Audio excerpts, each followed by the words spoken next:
Alrighty, so we are live. Welcome back to the channel, guys. I'm live with you guys tonight with the Critical Unbeliever. Thanks for choosing to hang out with us tonight. I invited the Critical Unbeliever because we wanted to ask, I was kind of interested in a video that I watched of his called Black Panther and the Importance of Representation. So as you guys know, since Black Panther came out, it's kind of been kind of mired with this controversy of, not controversy, but like this kind of huge political movement. I'm sure it wasn't a accident that it was released during Black History Month. And, it was kind of just unapologetically, like a all black cast. And they, and I think that's kind of a message that, that you kind of wanted to touch on in your video. But yeah, man, thanks for joining me tonight. Thanks for having me. For sure. So yeah, have you seen Black Panther, by the way? I haven't. No, actually, that's kind of I'm kind of an asshole because I had a criticism for the narrative of the film, but I haven't seen the film. I don't really go to theaters, so I'll catch it when it comes out. Gotcha. Yeah. I mean, I haven't seen it either, but I kind of know the gist of the story just from what I've seen reviews and stuff. I definitely want to see it, though. I mean, I'm a huge fan of all of the Marvel movies. So Oh, it looks absolutely stunning. I thought the color palette alone just looked fucking great. Yeah. It's I'm sure it looks great. I definitely want to check in the theater. I like going to the theaters, even though theaters are kind of dying. Um, eventually I feel like all like major blockbuster movies like Disney movies and Marvel superhero movies are going to be in the theaters, and all the smaller other movies will be kind of, you can watch at home and straight to Netflix or straight to some platform at home. And, people have good setups at home and stuff. So, but I try to go to theater when I can. I haven't seen it yet. But I wanted to play the beginning of your video here because I thought it, kind of introduces some kind of strong points that we can kind of expound upon. So let me play this here for you guys to see. All right. So we'll just check out the beginning of this. So Black Panther, oh my god, loved it. Absolutely loved it. I keep raving. I watched it last night and keep raving to everyone about it. Thank you. What do you think is the most important thing about it and why? I think representation is extremely important. I keep thinking back to my 10-year-old self and, what I didn't have to look at or in films, in television, what I didn't really see, pretending to be characters that look nothing like me, honestly. For the next generation, being able to see themselves in positions of power, royalty, strength, powerful women, strong characters, smart, intelligent. Like I think that's. I still cringe at that idea that he's saying like, oh, I grew up, pretending to be people that didn't, look anything like me. Well, fuck, dude. 90% of people that like Star Trek were pretending to be somebody that didn't look like them. You think anybody looks like a Klingon? Yeah. There's that point. What I thought about when I saw that was that I don't know. I'm not familiar with this history of that he grew up with because I'm kind of relatively the same age as him. And, I actually enjoy his, Michael B. Jordan as an actor. I think he's an awesome actor. But him saying that he didn't grow up with like black, roles or lead roles to look up to, what about all the black, led movies in the 90s? Are those just thrown out the window? The 90s with, Wesley Snipes, Will Smith, I mean, Denzel Washington, come on.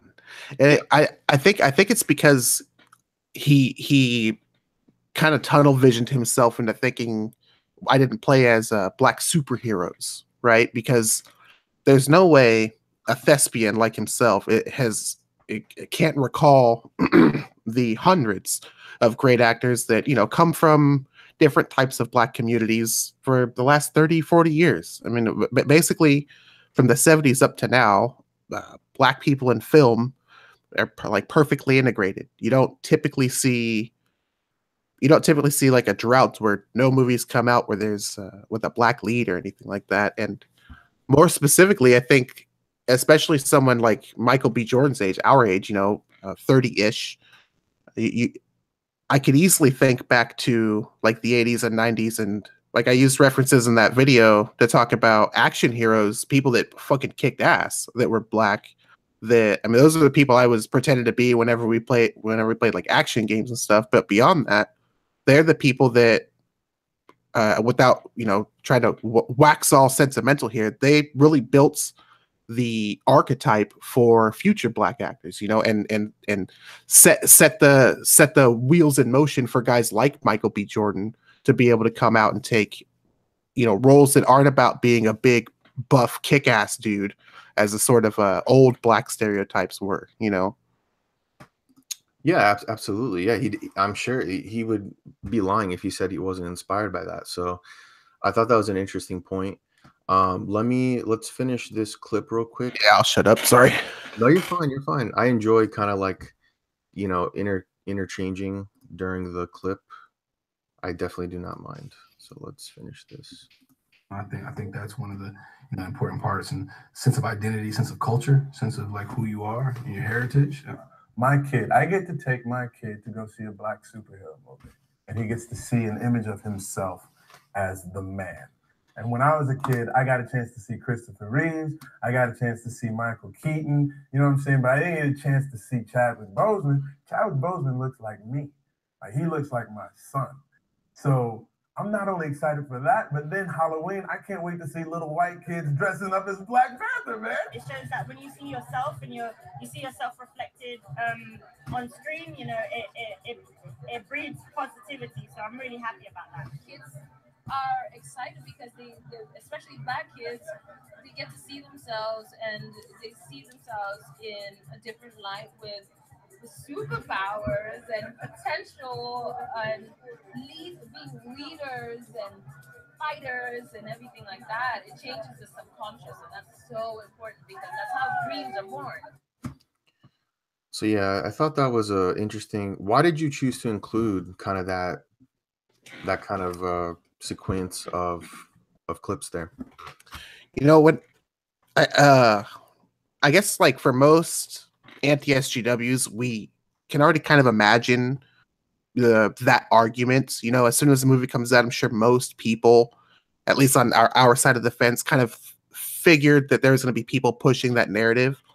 But it's weird to actually, they almost verbatim said what I think most people could predict they would have said. This is important for black children. One of the clips I actually didn't leave in there was she talks about how a bunch of kids were crying on a bus because they got an opportunity to go to the movie. And I actually cut my whole little argument out there, but it's this very evidence racial marketing that they're doing that I think is it. Not to do the whole, well, what if white people did it? What if they had a white entertainment channel argument or whatever? But very seriously, what if they were marketing a movie in South Africa as, well, this is going to be good because it gives white South Africans really a hero to look up to. Everybody else would be like, well, what the fuck? Why is that? Don't do that. Don't say I'm giving a particular race, something to look up to, because that's very obviously, like, inherently racist. You know what I mean? You're perceiving them as different, not necessarily able to identify with maybe a black person or an Asian person or whatever. So they're so different. We got to give them something special.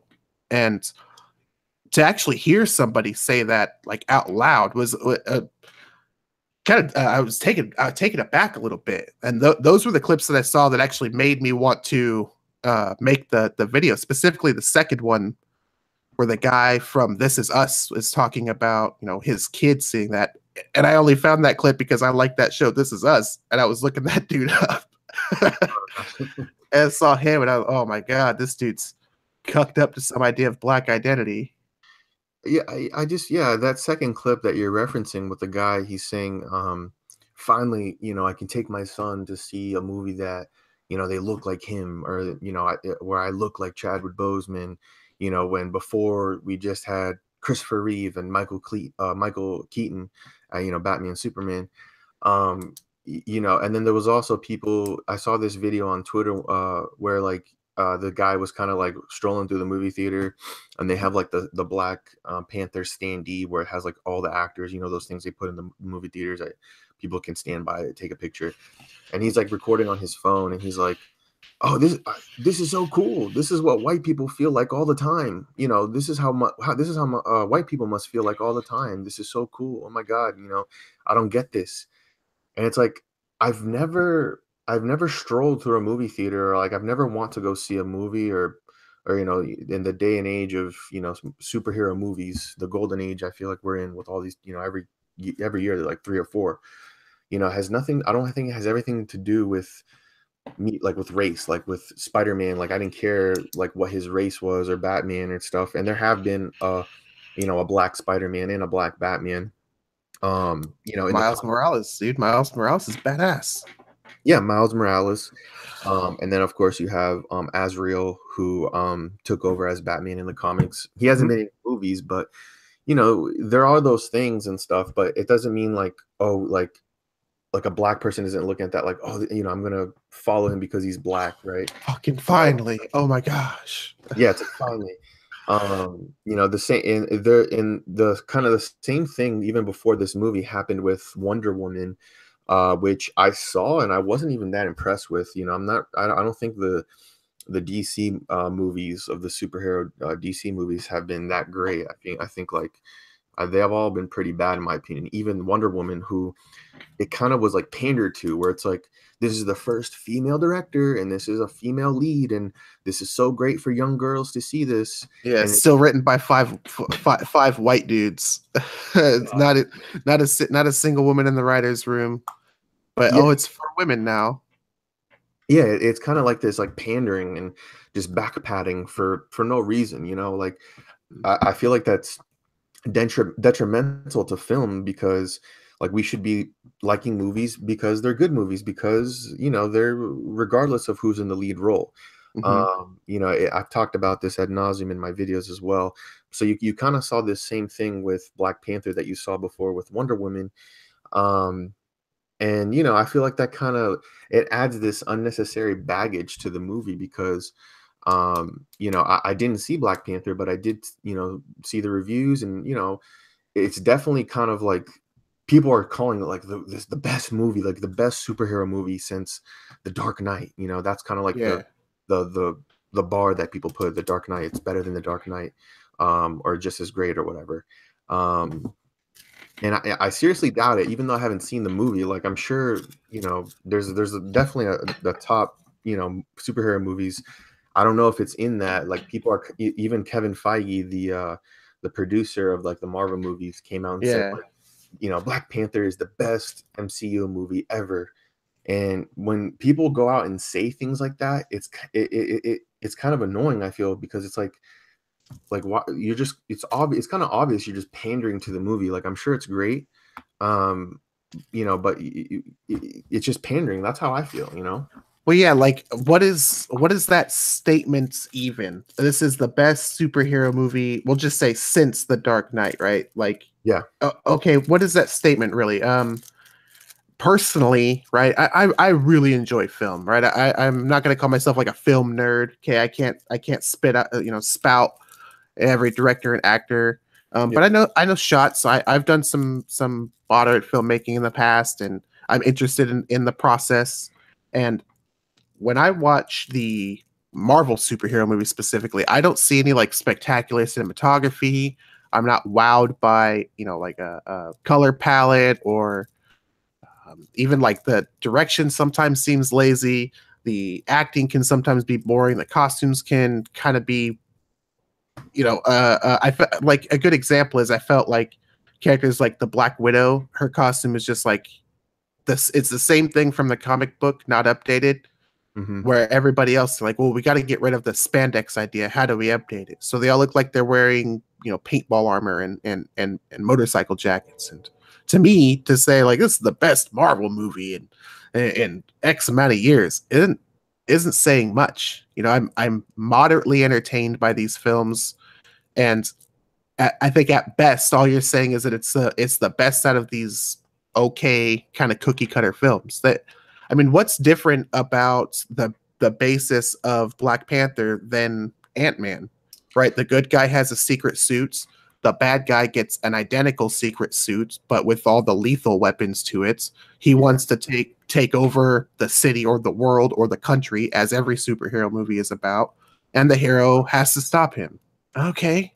Yeah, that's kind of my critique of the Marvel movies is that, they all are kind of cookie cutter, and obviously Kevin Feige who said this, he thinks his movies are, the best ever, but that is kind of something the Marvel movies suffer from. Look at Iron Man, look at Thor, look at Ant-Man. You mentioned Doctor Strange. You have the hero. He goes on this journey. They have the typical origin, or the origin of the character, and then the character always faces a bad version of himself. With Iron Man, you had the Ironmonger, all the way to even Black Panther. Now the guy has his own Black Panther suit. And it's two Black Panthers fighting each other.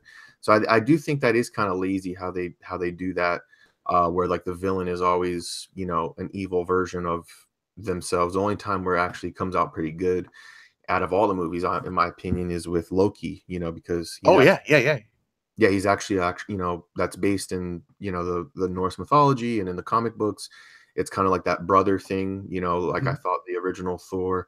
I actually like that movie. A lot of people don't like it, but I like it because it's kind of I don't get the beef with it either. I'm kind of a history nerd, anyways. So I agree when you start throwing in Norse mythology in there, even though it's sometimes wrong entirely. It's at least more fun, more engaging. And I don't mean to cut you off, but like what we were saying, bad guy is basically just the good guy, but with lethal weapons. How is that better than Sam Raimi's Dr. Octopus? Like, how are any of these bad guys better than just Dr. Octopus in the first Spider-Man? Like, I think Spider-Man 2, excuse me, because I think that's, to me, if you're gonna ask me what's the best Marvel superhero movie, I'm not even gonna mention anything from the current MCU. That I'm gonna say the first two Spider-Man. I think those are their filmed in a more interesting way. There's some cliches, the Spider-Man crucifix thing, saving the train, and there's some cliches in there, but visually, it was set in the real world, which is what the Dark Knight is really, really good for having done, basically being in Chicago. It's set in the real world. These superheroes feel like they stand out from absolutely everybody, and Dr. Octopus fucking kicks it. One of the best superhero fight scenes is on the side of the building, Octopus versus Spider-Man, and he's Spider-Man's catching Mary Jane while also trying to not get killed by Dr. Octopus, and that in itself has to get beat by something in the MCU before I can get to this is the best superhero movie in X. So just it being Chadwick Boseman throwing some sick kicks and his little meow kitty claws, like meh. And there's, I don't want to kill the identity conversation, but one more note on what I disliked about the idea of Black Panther is he's basically Superman. You can't feel like anybody. He takes bullets to the face. Black Panther can just get shot. His adamantium can't get hurt. He can't get hurt inside of it. At least with guys like Spider-Man, you have the worry, the concern, the fear that this character could die at any moment. Black Panther, he ain't gonna fucking scratch unless bad guy Killmonger is in his own suit, basically in the Black Panther suit. It's kind of boring. They just say it's good basically because like identity, it's a black superhero, and that's the nature of Marvel marketing. And how many of these reviews aren't paid for by Disney? Who Disney's one of the biggest companies in the world. Yeah, like the Rotten Tomatoes things, I think it was like rated like the highest Rotten Tomatoes like superhero movie like of all time, like over The Dark Knight, over like the classic, what people consider the top superhero movies on Rotten Tomatoes. And ever since I don't take into account like Rotten Tomatoes. That seems like the one thing that people kind of latch onto. I don't think that's an indicator of a great movie. Like, I mean, even look at Star Wars, right? The last Star Wars movie, rather. which is like in the 90s of the reviews, and this is so great. And I feel like even that movie suffers from the same thing. I made a video called Why Feminism is Ruining Movies, and it has the Ray character, which I kind of I said that in my review of those movies of that I liked Ray. I liked the Ray in The Force Awakens, and I understood the criticisms of them saying like how she's great at everything, like she's and that's a downfall to the movie, kind of like Black Panther that you're mentioning, where it's like the character can do no wrong, the character doesn't when they are going through adversity, they get out of it so quickly. And they kind of dealt with that in Black Panther. Even though I haven't seen it, everyone talks about in Black Panther the scene where he's like, okay, so I'm invincible with the suit, with the vibranium suit. So we're gonna have a battle to the death, and we're not using the suits because and they have to kind of like throw that in there because he's kind of immortal, not immortal, but like invulnerable with the suit. Mhm. And Star Wars, the new Star Wars movies, like you see in the movies, like she can just do everything because it's a female lead. They have to make her like great at everything. She's so good. And I feel like the reviews kind of pander to that, even though that character is kind of, now that you get to the second movie, it's kind of stupid. It's kind of, she's like, Luke, when they parallel her with Luke Skywalker in the original Star Wars, Luke had to go through struggle. He had failure. He had, he stumbled, he wasn't great at everything first. And that seems like the complete opposite of Rey in those movies, where she's on the planet training with Luke, and she's like, I've never seen this power like this. And she's using the Force and breaking the mountain. And that's why I feel like what the kind of the gist of your video with is like with this identity thing, like, because this person is this, this is going to make that makes them a great character. And we need we can't have, we need to get rid of these white males in the lead role. And in going back to a movie like Star Wars, I mentioned in my previous video too, in Star Wars, the original Star Wars, when you had Luke, that movie was a success, in the 70s and the 80s it was a success all over the world, not just in North America or where they had white people, in Asia, everywhere part of the world. It was a hit movie because it's kind of like that archetypal story of someone who feels, they want to do something more with their life, and they go on an adventure, kind of mirror, that movie takes inspiration from so many other movies of, people going on an adventure. And you even mentioned Spider-Man.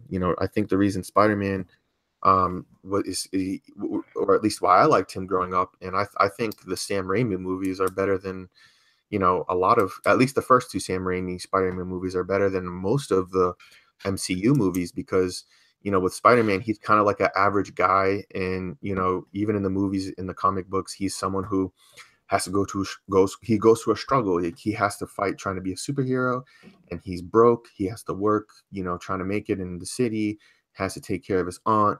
He can't get the girl, and he caused the death of his most important family member. He's directly responsible for the death of the person that he loved the most, that he aspired to be exactly like. He caused like the gravity of what makes Spider-Man is so much more entertaining than what makes Peter Quill, or what makes T'Challa. right. With the exception of, I would say, I think the first Iron Man is the best of the MCU. And even though, Iron Man 2 is really, really bad, and Iron Man 3 is, for me, I felt like Iron Man 3 was a parody of the other two. Like, hey guys, remember the other Iron Man movies? I'm in the minority that I actually really liked Iron Man 3, but a lot of people didn't like it.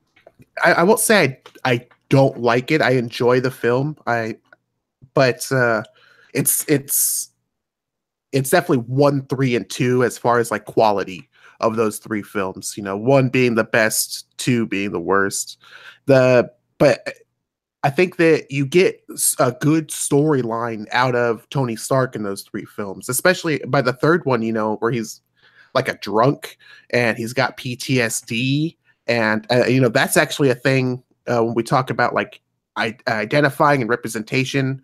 Tony Stark's PTSD works in a very similar way as like my own PTSD, where he wasn't necessarily, violently impulsive or whatever, but these like super dramatic flashbacks and like quote unquote like triggers or whatever, Right. but basically makes him fuck off all of his, interpersonal connections, all of his hobbies, anything that he likes, the thing that he's most passionate about kind of just turns into like, overdoing it, doing it more than anybody should and being obsessive with it for long periods of time.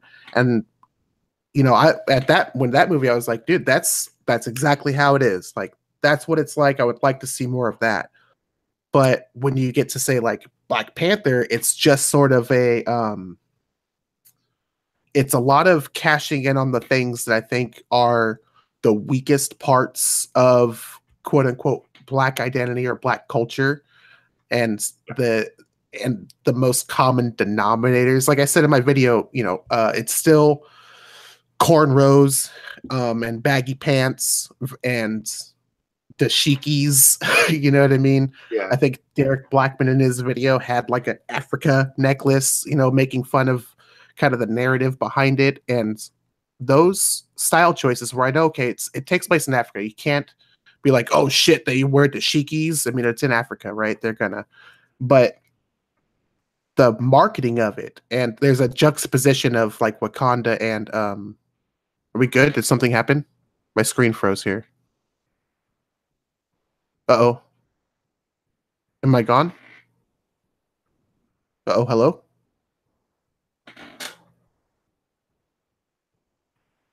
Uh-oh. Did I ruin it? Did I break it? Maybe I should refresh.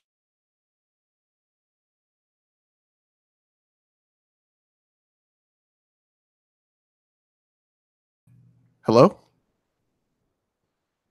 Is it fixed? Oh, shit.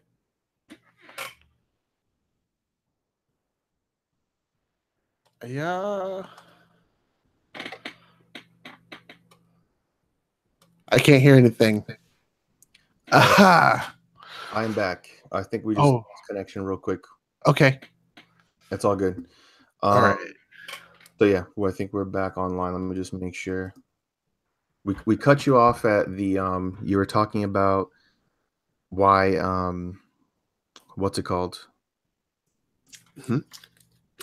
What made Black Panther, like what made, like, we're going back to the baggy pants, and then you kind okay, so like I was saying, they're cashing in on without overusing the word, like Black tropes, kind of, so it's still, there's still Kendrick Lamar is still writing the music for it. The clothes are very indicative of like Killmonger's clothes, I would say, outside in the world are urban Black guy clothes. There's a juxtaposition between Wakanda and Oakland that they chose, and that's all great. From my personal experience, what if somebody were to ask me, like, what are your criticisms for the Black community? I would say it's latching onto hip hop culture, baggy pants, and urban identity,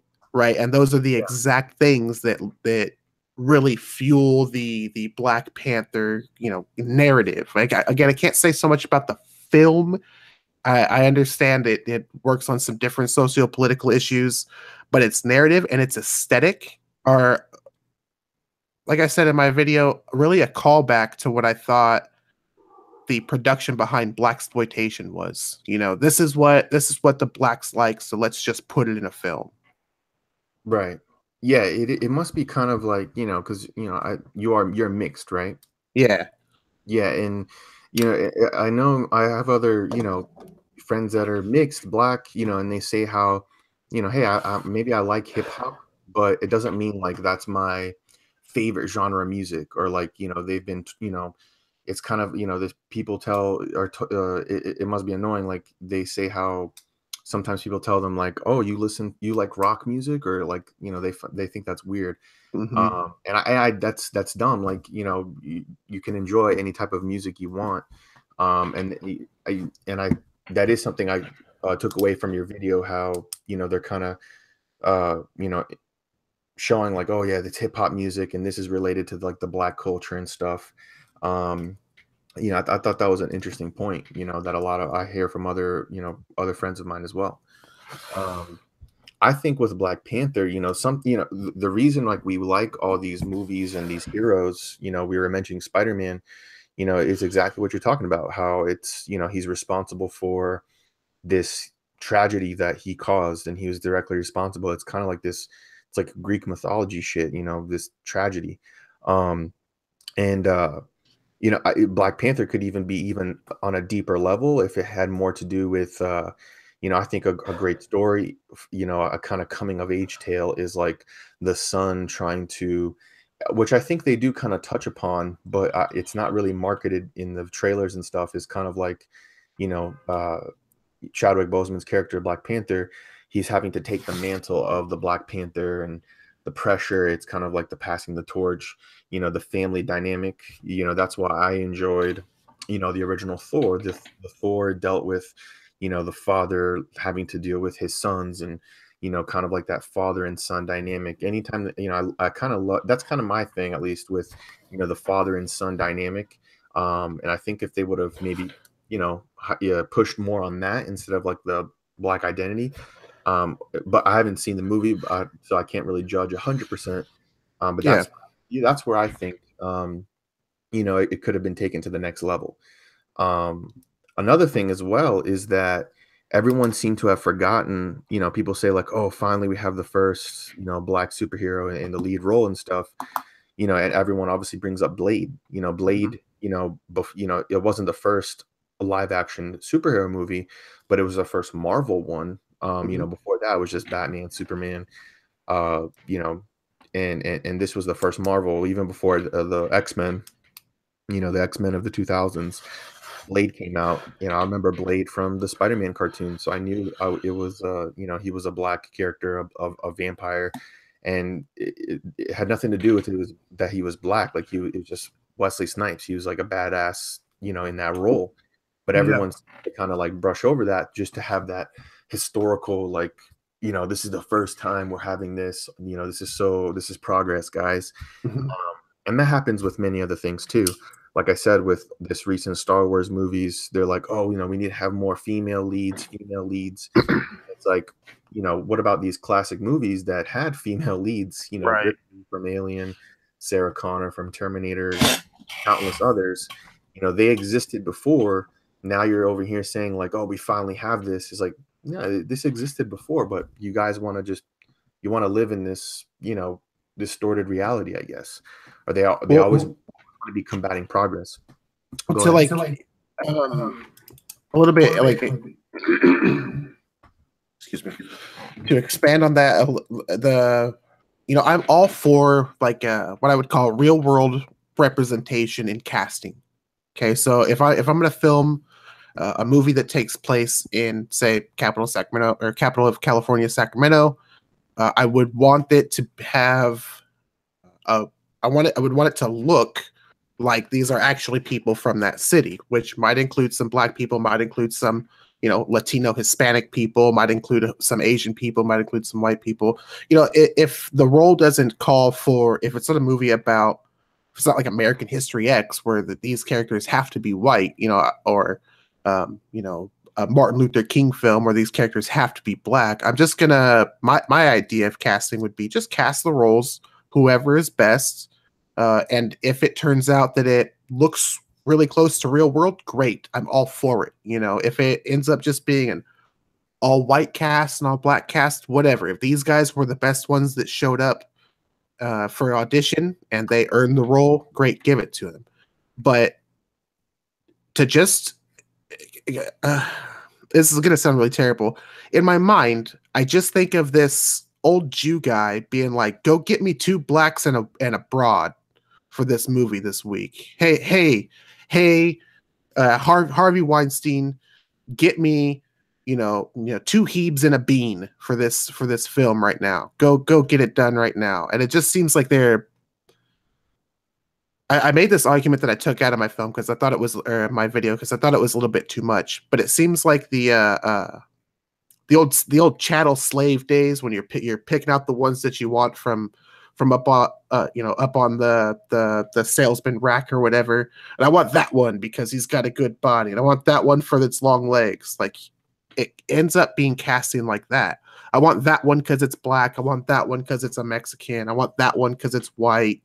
Why else? Like, and then the writing suffers so much. Well, we have to have a black dude regardless of what it is. We got to get a black dude in this thing. So we get this guy.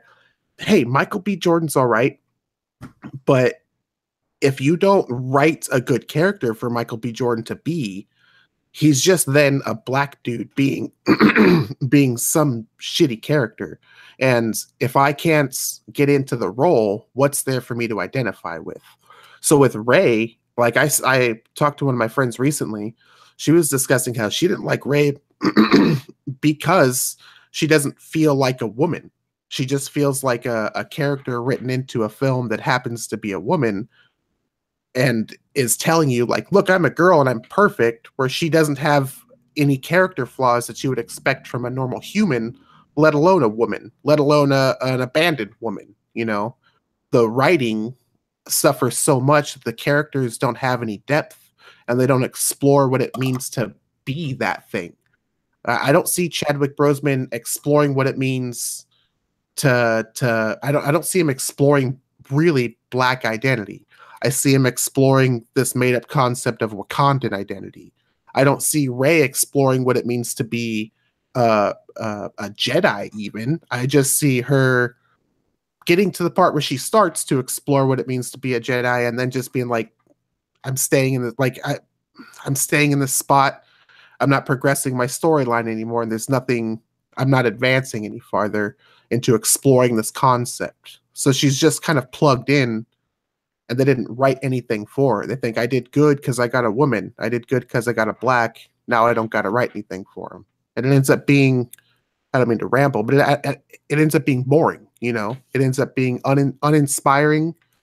And if I'm meant to attach myself to these people and identify, I just can't, because the writers stopped at, well, we got us a black one.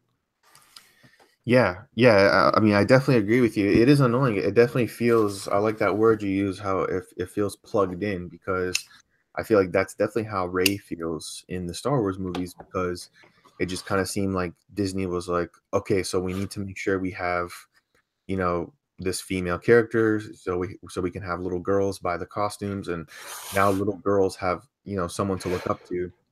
And I feel like they totally dropped the ball, because she has no character flaws, right? The original Star Wars, like I said, everyone can relate to Luke Skywalker because he has to go through adversity. The Spider-Man movies, he has to go through adversity. That is what makes the character relatable. I don't go to any movies. No, I don't think anyone does, or they shouldn't, trying to say like, oh, this person is black, so, I can identify with them, or this person is, if I only had a selection of Latino characters to go from, it's like, I don't have nobody, like, I don't really, that's not what I'm going to relate to. Right. I relate to that kind of archetypal hero who has to go through a struggle and doesn't know their place in the world. They go through a coming of age adventure. That's something that everyone can relate to, regardless of gender. Yeah, race. more nuance. Yes, because you're not just like an Asian person isn't just an Asian. A mulatto guy like me, I'm not just a mulatto guy. I have other interests, other things make up my identity.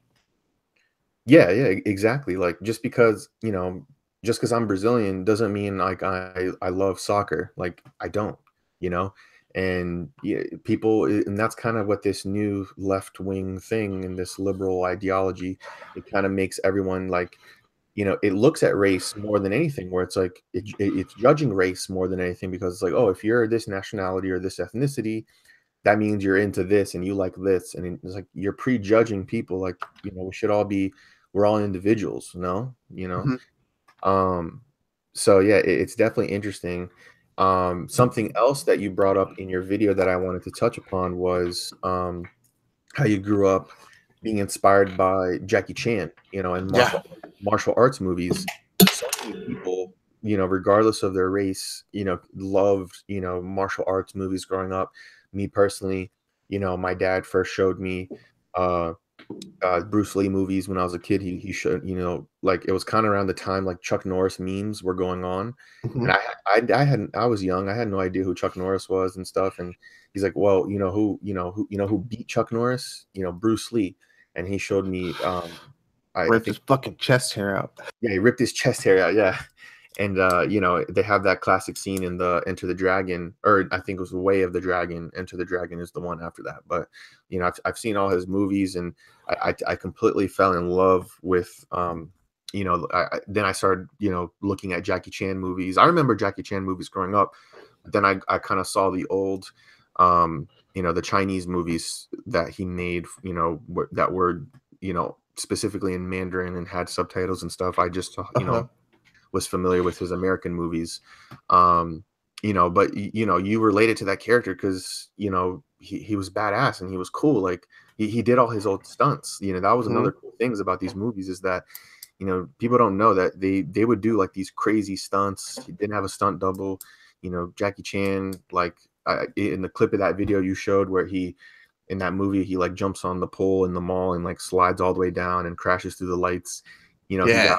he like He he broke received his pelvis and shit like that. And that when he did that, oh yeah my god. he broke his pelvis. He got electrical burns, and he had to do it twice because the director didn't like it the first time, or and he had to do it again. And it's insane.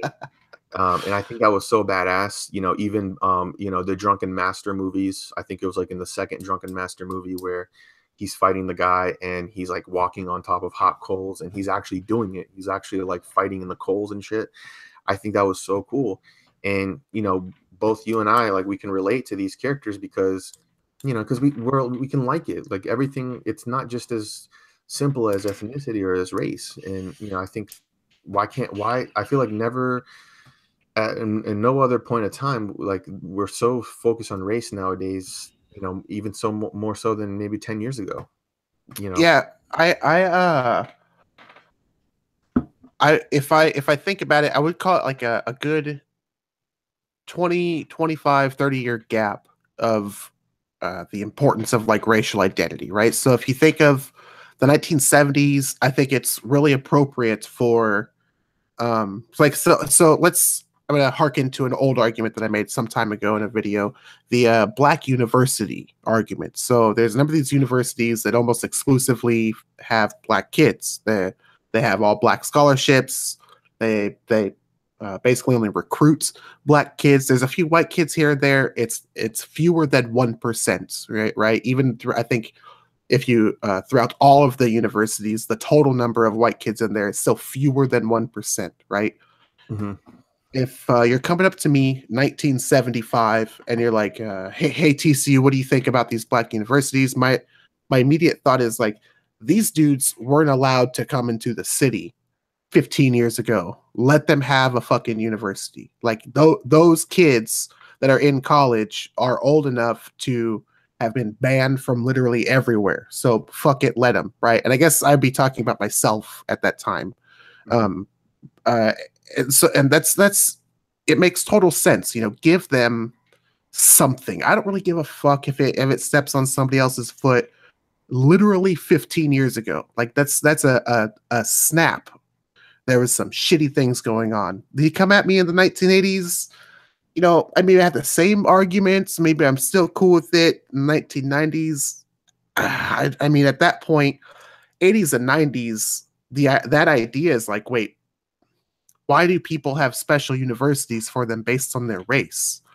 Your media isn't cultivated like that. They don't give you this is special black media, this is special white media. Your the places you shop aren't like that. The places you work aren't like that. Why is that? You get into the 2000s, and in a lot of black communities, you start seeing this weird trickle. Probably about 2005, they call like the big boon for supporting black businesses. In urban areas, you have these black communities, basically these people said publicly and then started doing with their dollar, only shopping at businesses that were, at least what they thought, owned by Black people. And that went on for, a couple of years. And it wasn't like a big movement. You're talking maybe like 4% of all the Blacks in an entire area, right? So 13% of the community, 4% of those people are shopping exclusively at the 2% of businesses that are only run by Black people. You know what I mean? Yeah. Come 2014, that's super common. By now, I mean, dude, I if you go into Facebook and you start searching for some of those shop groups like that, you'll find tons of groups, just Black people selling merchandise to just other Black people. They're hunting other Black people down to pitch their Etsy stores to them. Yeah, you'll see they're making big campaigns and they have like memes about, oh, I only sell to Black people, or I only buy from Black-owned businesses. And it's making that big turn back to similar to the 1970s, where you start finding these isolated market groups based on race within the Black community. The same way as it was when they were only buying Blaxploitation films. Now they're only buying, Black people made T-shirts and shit, and Black people co-ops. So you don't like that? You don't agree with that, right? I don't like I said, it's that 30-year gap. At that point in the 70s, fine. At now, to me, it seems reductive, and I feel like actually it would do more to prohibit the individual from understanding their own personal identity, right? Because they're attaching themselves to this big identity that's really vague, just called Blackness. You're only shopping at Black stores, but what if that guy, fucking hates anime and you're passionate about anime? What if you play video games and that dude fucking hates video games? What if you're an atheist and that dude fucking hates atheists? But you're buying from him because you're the same race? You go in there, he's a dick to you every day. You know what I mean? Smashes your cigarettes and throws them at you. Rips your money up when he takes it from you. But he's Black. To kind of play devil's advocate, what's the difference then with maybe cultures that kind of tend to themselves? For example, people who in the Latino community, they go to Latino hubs and centers where there's Latino store owners and they hang around those areas. Even Asian, right? You have I remember going to Toronto and I went to Chinatown and it was just full of Asian businesses and Asian people kind of intermingling with themselves. They had their own cell phone stores, own restaurants and things. Obviously it's not like they're banning non-Asian people from going there or shopping there. What would you say though, just to kind of play devil's advocate, what's the difference between that and what you're talking about? So I would say one is the natural outcome of living in an isolated in-group. So in my community, you would find most first and second generation Mexicans, so first generation Mexicans and their children, or first generation Mexican Americans, and their children pretty much live kind of in the same general area. That's a not necessarily an in-group community that they collectively decided to make, right? It's a very cheap kind of 3 or 4 blocks. The houses are really inexpensive. The number of them are condos, and they're next to a bus stop. A lot of those people work, the strawberry fields, walnut farms that are near here, rice paddies that are out here and stuff like that in some of the industrial areas. And the bus goes to all those places. So it's a smart place for first generation immigrants to move to, right?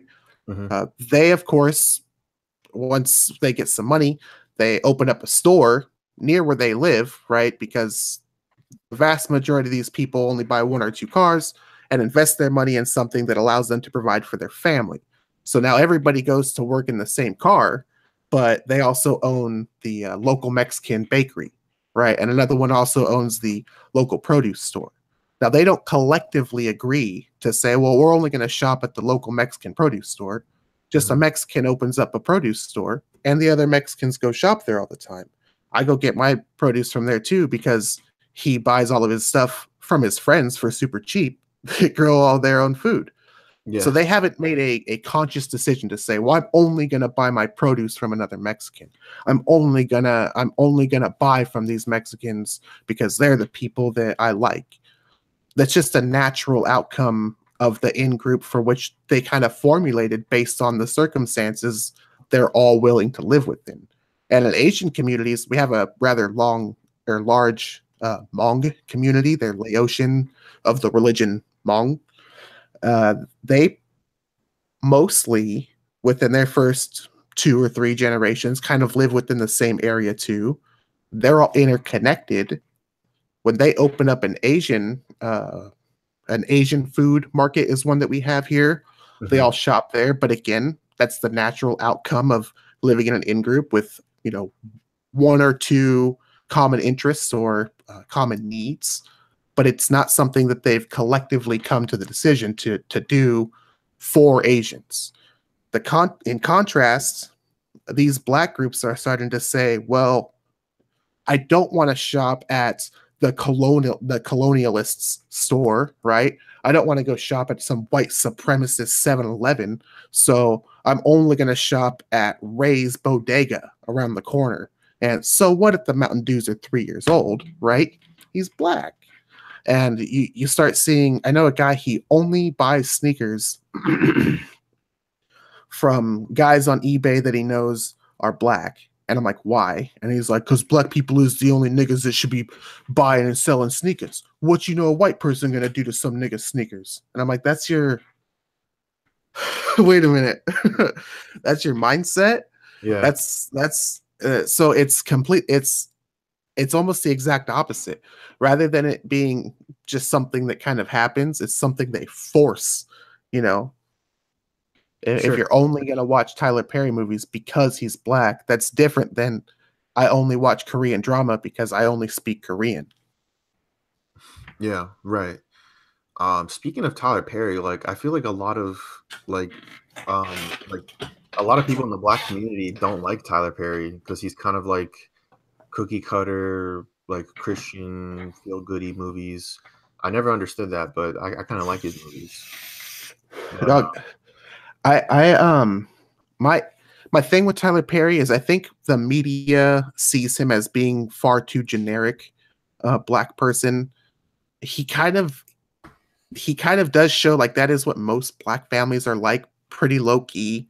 Dad probably works, mom probably stays at home. Now it's changed. The dynamic has changed quite a bit. It's more 50-50, sure.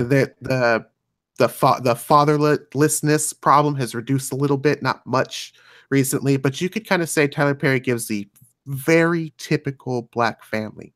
Just about everybody sounds like this, rather than being like, yo, man, I'm gonna go get me a pack of Newports today and hang out on down by the corner. They don't all sound like that. They pretty much sound quote unquote whitewashed, and the media can't sell that. Like, what do you sell? Gray, it's like Sure.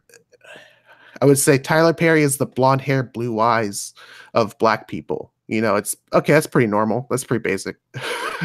Gotcha. It's Starbucks. Just too basic.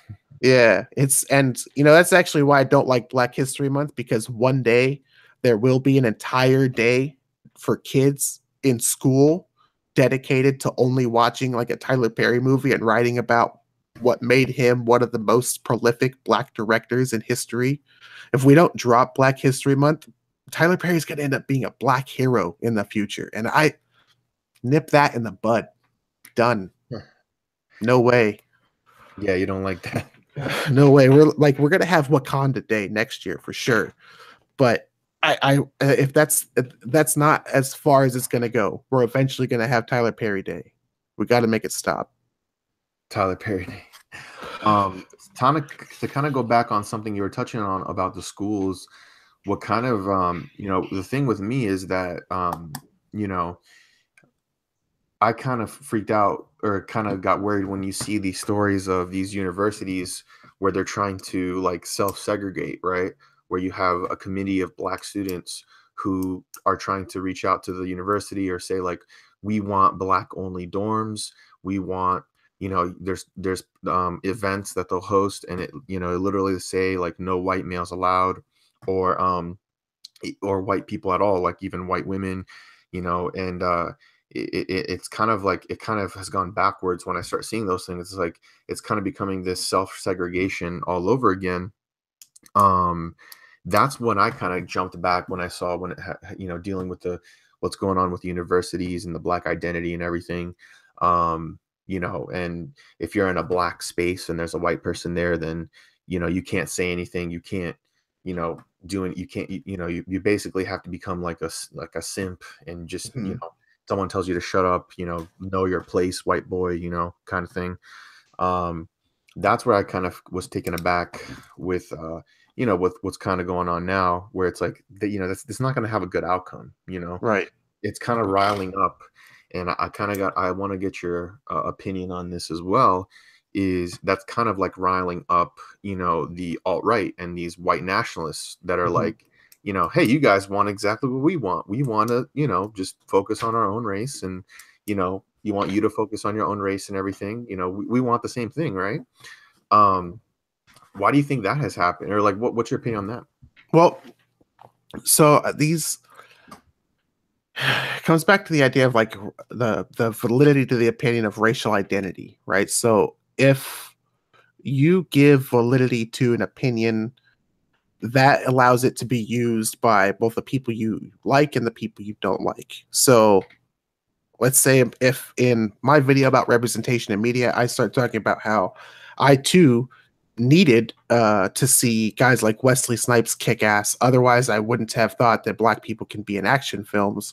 Well, that gives the, for lack of a better term, social justice warrior an end to the argument to say, well, there you go. You see how my argument is correct, that this needs to be done in a way of almost affirmative action, that we need to push white people out of the way so black people can do it. And you said yourself that you didn't have any black role models growing up. So there you go. So a lot of times you need to be conscious of the arguments you make. And I don't think that the I will say overwhelmingly liberal, but I would prefer to use the word progressive. The progressive ideologues, I don't think were able to understand that fuel for the fire, it's everybody's fire. So they started making up the idea that, well, black people have had it rough, Latinx people have had it rough, LGBTQIPP people have had it rough, you know, whatever the fuck it is. And that then leads to, you know, homophobes saying, well, I told you trannies and fags aren't normal. Trannies and fags are different from me. That's why I have to fucking kick their asses. You're the ones that say they aren't like me. You're the ones that say they need something different, and I got something different for them. And it's the same thing. It's every time you say, well, look at how bad the blacks have it. And this is a thing since Black Lives Matter has happened. Fuck, I'm a grown man, right? I have had people that I love and care about that have known me for 15 years. And so when Black Lives Matter started, I had a friend actually touch me on the arm and say, you know, I never thought about how bad it is for black people right now. You know, I really haven't. I haven't thought about that, man. You must have had it rough. I'm like, nigga, you was on fucking food stamps coming to my house for peanut butter and jelly sandwiches and eating fucking hash and potatoes with my ginger mom. The fuck are you talking about? Who had it rough? Dog, you might have seen me beat the fuck out of some skinheads or whatever back here in the fucking hood, but you were the dude that needed to have your grandma drop you off at school because your parents were tweakers. Who are you talking to? Like, you had it rougher than I did. The fact that I'm black doesn't mean shit. Oh my God. One time a guy came up to me at a store and was like, oh, what are you stealing? Oh my God. I got dozens of fist fights with the local skinheads here. Holy shit. Dog, you almost starved to death. So what if some asshole, right, Aryan Death Angel that's like the local skinhead prison gang around here. What some asshole Aryan death angel wants to fucking, nudge me at the 7-Eleven. I go to 7-Eleven a lot, knock my coffee out of my hand. Big deal. You know what I mean? Big fucking deal. You literally almost starved to death. Like, I don't understand what would make suddenly my struggle, my time on this planet, harder than yours in this. But as soon as you give credence to that, you see both. You get the guy that feels pity for you and the guy that hates you, right? Because immediately, as soon as that started, you didn't just get people that had rational arguments for why Black Lives Matter is stupid. You don't just get people that have rational arguments for why overcompensating for representation of Black people in media is a bad idea. You also get people that say, I'm on your channel, I won't use bad words. Those Blacks don't deserve that. Obviously, they couldn't do it themselves and they have to have help, so they're inferior to me. Obviously, Black people have lower IQs if you have to give them affirmative action in order to get into college. Well, you couldn't do it yourself? You can't pass the same courses I could? Well, I'm fucking white. I can do it. Well, you can't do it? And that's the immediate reaction you get from the asshole that already thought that. You just gave validity to his opinion. And there's 300 million people in the United States and another 100 million or more in Canada. There's going to be a lot of assholes around, but it's just the math works out. Yeah. I mean, it is kind of like it's an annoying pandering. Like, that's what other Black friends of mine tell me as well, where it's like, you have these woke white people tell them like, oh, I'm so sorry you have it bad and you need to recognize my privilege. And it's almost like this pandering where you're like infantilizing Black people. And it's like that Black people don't want to feel that way. No one wants to feel that way, regardless of their race or ethnicity or background. Like, it's kind of like like I said, pandering, and just it's annoying. Yeah. I want to be treated as equal, and that's what the whole thing is about. And that's kind of like the opposite of equality. I felt the same way. Like, I didn't want to be, like I always say, how in college, because of diversity quotas, someone who's white or just white American, if they have the same grades as me, I get I'm more likely to get in because I fit that Latino quota. And it's like, I don't want that. Like, that's stupid. That shouldn't exist. But that it's kind of like the world we're living in now. Well, I don't mean to cut you off, but my personal experience, right? It's so I would always argue that mixed race people have a different like mixed race with Black, because I guess we stand out different than like maybe mixed race with like Hispanic, Latino, South American. One thing that I've always said is like, yeah, I'm mixed race, but I mean, come on, I'm Black. Come on. I mean, come on. You can't. It's not really a matter of like, oh, you sound like my Uncle Tony. It's a matter of like, you're brown. You know what I mean? Like, I'm Black. Mixed race people have it different than, say, a darker Black person. And one of the things that's like white people pretty much don't get is an automatic mentor. Shit, your wife showed up in the back, and I thought it was mine showed up in the back. Oh my god, I thought my wife came out. I was like, oh fuck. No, it's my sister. Oh, my bad. Anyways, like, I had a weird advantage, like not something I was conscious of as a child, but I had a weird advantage of when I showed up in middle school, the campus counselor or whatever was Black. He pulled me out of class one day to give me literature. Sometimes he knew I had like home troubles or whatever. He was the first like person to give me deodorants. He gave me a bunch of extra help and mentoring growing up for 2 or 3 years, simply because he saw, here's a young Black kid ostracized from the Black community, but Black kids have it rough, him himself being Black, but from, the 60s and 70s, and he was just an immediate mentor. Well, there were 250 white kids there. I'm not going to lie, 225 of them were on the free food, you know what I mean, in middle school. They were on the free food list in middle school. A number of them had to walk because they might have lived the fuck. Excuse me. They might have lived too far to actually go to the school, so their parents pretend like they live somewhere else, and the kids have to walk. The bus doesn't get there. Some of those kids, rely on the school for food. Some of those kids don't even have parents. They're getting dropped off by grandparents, foster parents. Sometimes a number of these kids went to a group home, and they're just getting brought to school by a counselor at a group home, dropping them off at a middle school.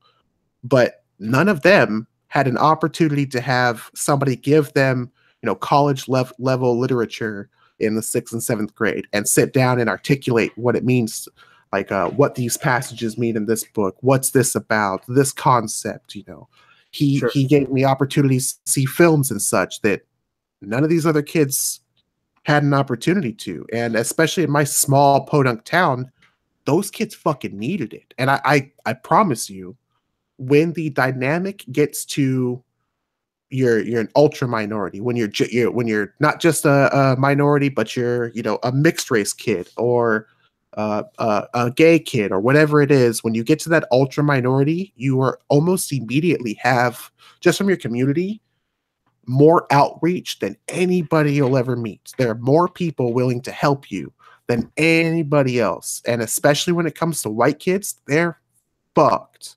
You got fucked parents, you better fucking hope somebody helps you out. There are more stories of, do you ever see The Blind Side? Yes. So there are more stories of Michael Oher and whatever, Sandra Bullock, I don't know the real woman's name. There are more stories of that between a black kid and a white family than there is of a white kid and anybody else.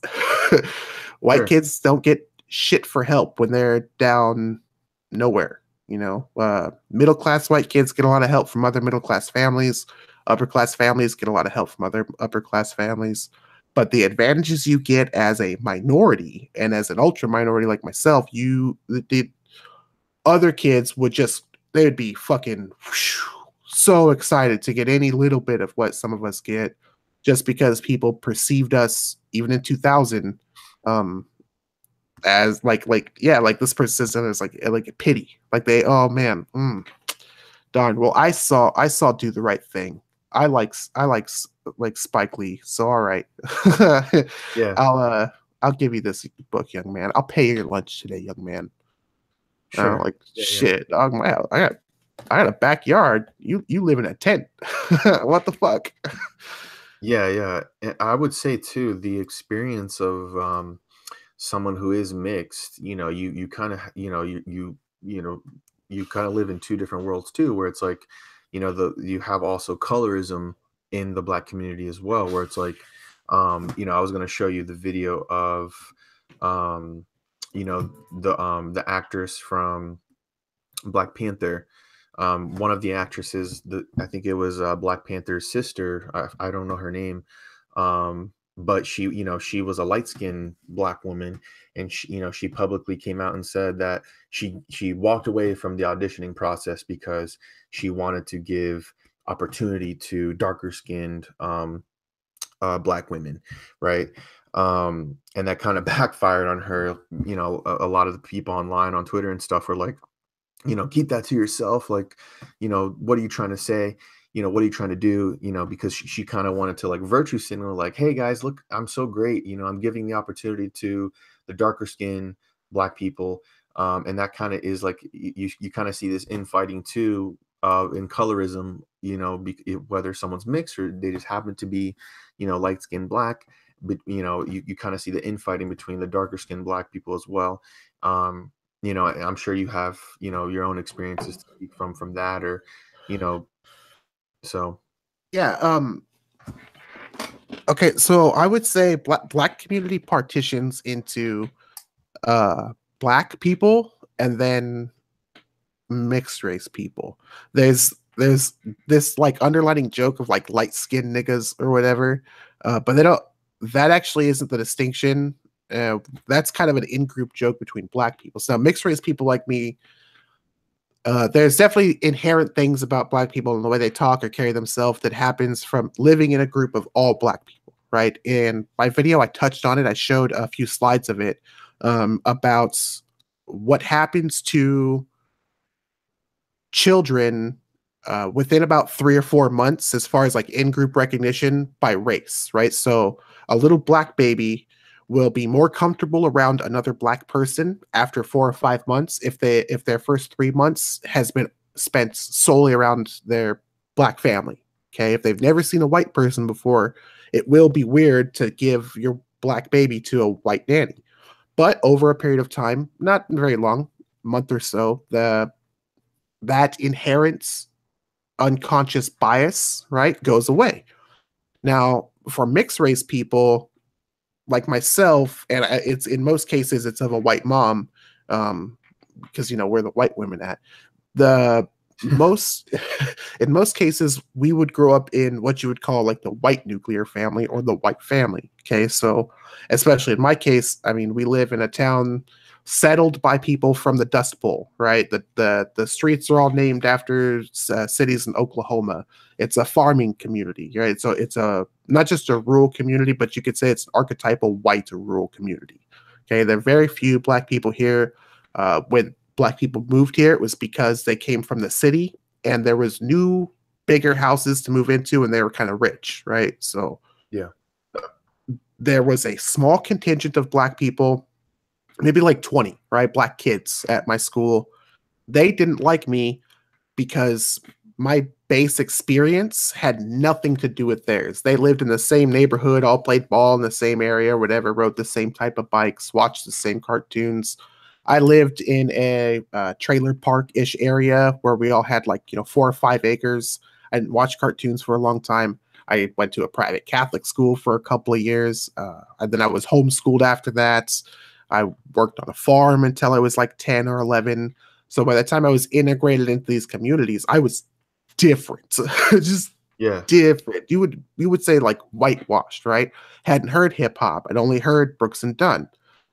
That causes in any group, and I would tell you it's probably the same for any quote unquote mulatto person, that causes the black contingent to completely want to separate from you because not only their unconscious bias of in-group recognition, right? You look different, you're not like us, but now you sound different, you carry yourself different, the meals you ate are different, and your experiences are different. Then it becomes like, I would just be straight up, the black people in my high school did not fucking like me. The people that I became friends with were my 2 mixed race friends. My friend that had a British mom and a black dad, and my friend that had a hippie flower child mom and a black dad, although he grew up with 2 white parents. So my friends, my closest black friends, were also mulatto dudes just like me that listened to Rage Against the Machine eventually and Tupac and Korn, you know what I mean? While also still drinking, I mean, we still drink malt liquor, right? I'm gonna still go to the store in my slippers and white sweats. Right? We're still black dudes, but I also, listen to Amon Amarth. That then makes it so there's a white group of people that are confused by your existence, basically. Normally not in the groups that you're going to hang out with, like the rednecks don't understand why you exist because it's like, I mean, you're black, you listen to hip hop, right? Or I guess it would be the same as if somebody was like, you're Asian, you only listen to fucking, electronic music, yeah. Yeah, you only listen to techno and Steve Aoki or whatever, Justin Wang, whichever, they're interchangeable. The it's this unconscious bias of like you're supposed to be this way because you are this color. And when you're not that way, the black people fucking hate you. The people that identify as white people fucking hate you. And black people almost exclusively identify as black, right? White people don't, though. If you start talking to white people, like that's when you start breaking up. Like there's metalheads, there's rednecks, right? There's the hip hop the hip hop white guys. There's the techno white guys. There's the nerdy white guys. Black people themselves, they're just like we black, homie. We all black. And so you get both of those dynamics where the racial identitarians can't like you because you don't adhere to what they perceive to be the most common stereotypes. And I would argue that's true for every mixed race person that wears the minority race. You know what I mean? Yeah. I am black because you look at me and I'm black. Like there are people that are half Mexican and they're Mexican because when you look at them, they're Mexican. You know, Yeah. like that's kind of that difference between mixed race. I don't mean to just ramble on your stream. I'm sorry, man. No, man, yeah, this is great. No, yeah, I love it. Yeah, I mean, that's an interesting perspective. I wanted to touch on hip hop. I'm that's probably, the only music I listen to is hip hop.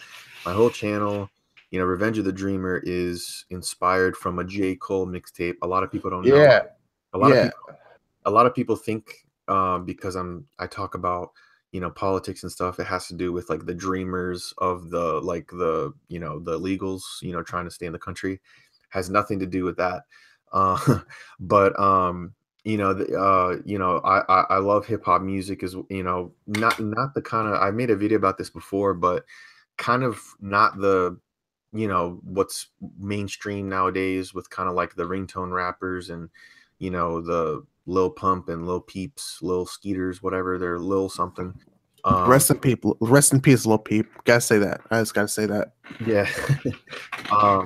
But you do see, like, I mean, it is, I guess you would say it's a a black art form, but you do see kind of like a pushback of like Nicki Minaj had her famous tweet when she was looking at like the top 10 or top 15 iTunes songs, and she said like, oh, it must be such a great time to be a white rapper nowadays, because it was like the top 15 rappers were all white. um in hip hop, I always thought was like, like I know some Asian rappers, what's his name? Rich Brian just released the album. He's like an Asian rapper. Yeah, that fucking album's sick too. Yeah, I loved his album. And the music I listened to was always kind of like the poetry behind the music and telling a story. That's why it's, my channel is based off J. Cole and just trying to make people think. And just growing up, I was related to the artists, talking about, a struggle, an adversity you're having to go through. And it's kind of just the typical story of anyone trying to get ahead in their life. And, you know, uh, it never had anything to do with race, but you kind of see like the black community pushback of like, this is our thing. Why is this? Even J. Cole himself, even though he's my favorite rapper, he had an interview where he's like, oh, it's so annoying how, the top rappers are all the white rappers or something. And he said something like that. So that's you kind of see that pushback when it comes to music, where it's like, oh, this is our thing, right? And then if you're black and you listen to rock or whatever music you listen to, then maybe a black person will look at you and say, oh, like that's white people music, or this is a music for this kind of race.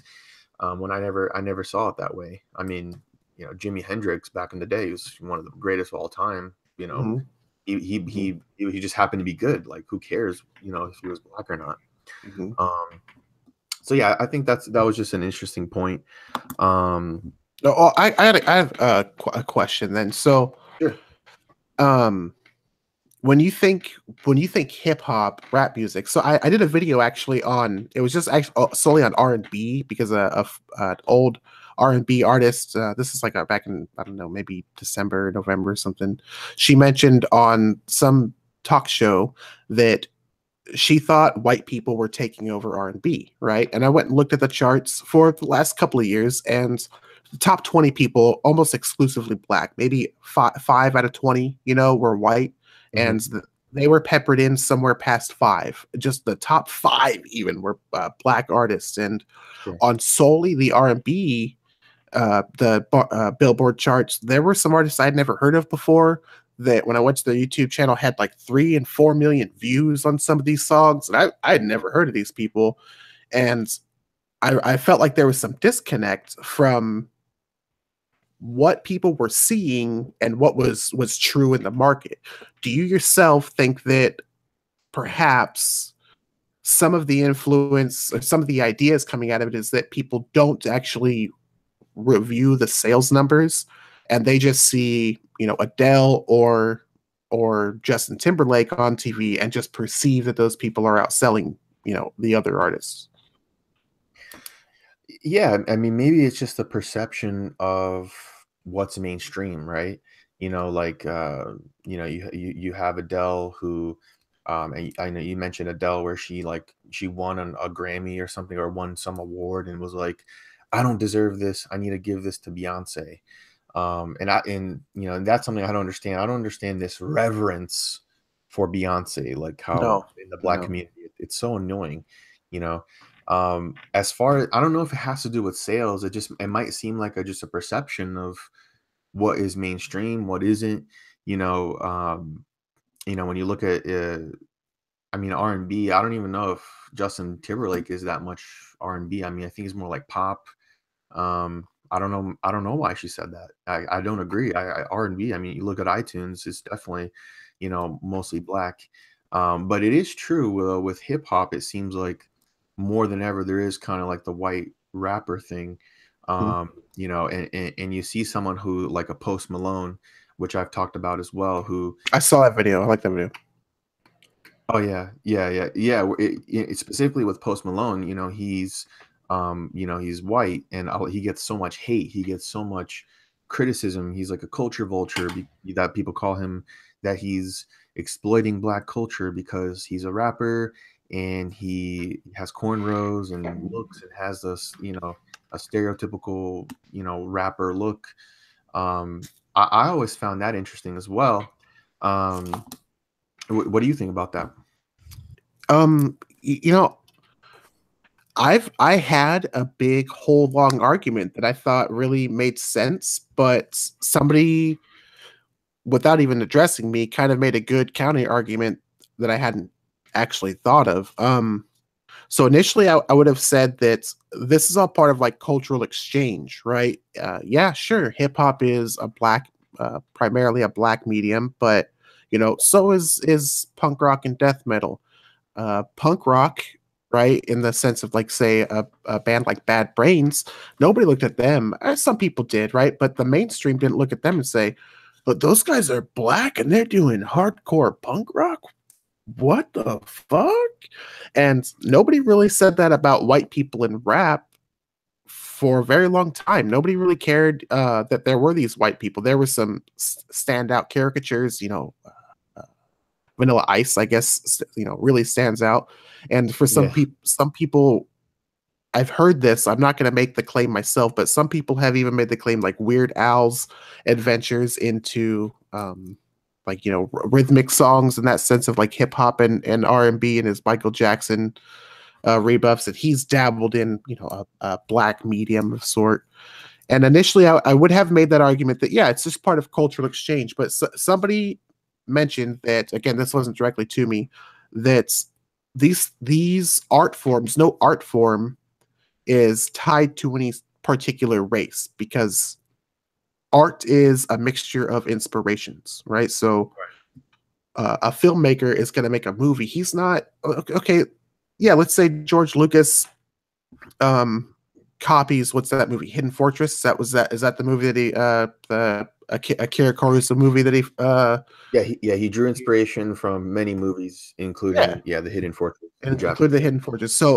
So that, like, that's the argument. Oh, he ripped that off. Well, in reality, he drew inspiration from a number of movies, and Akira is drawing inspiration from spaghetti westerns that also draw inspiration from him, and this is all of these different mediums, you know, music that they've heard, feelings that they've had, emotions that they've had, and that's the way it goes into every art form. And people identify with that personal experience. You know, if I can hear your passion, that's what makes Tupac one of the greatest of all time, is you can hear his passion for every lyric. When he's singing a song about his mom, you're like, dude, this is a dude who's legit been like, somebody's tried to murder him. He later did get murdered. He's a thug, a gangster. He's sold drugs, probably killed people, and he's been here like, man, I just love my mom. He's just giving you fucking 3 minutes of just, dog, I love my mom hella. She's such a good person. I really fucked up growing up. And you're just like, Yeah. damn, oh, that hits. And it seems weird to think that a white person couldn't be inspired by that same emotion, you know, to go do the things that Eminem has done with his career, or Atmosphere, one of my favorite rappers, you know, things that Atmosphere has done. And Right. it seems it seems like that, like I was saying, that like bottlenecked identity that this is a black culture thing, this is a white culture thing.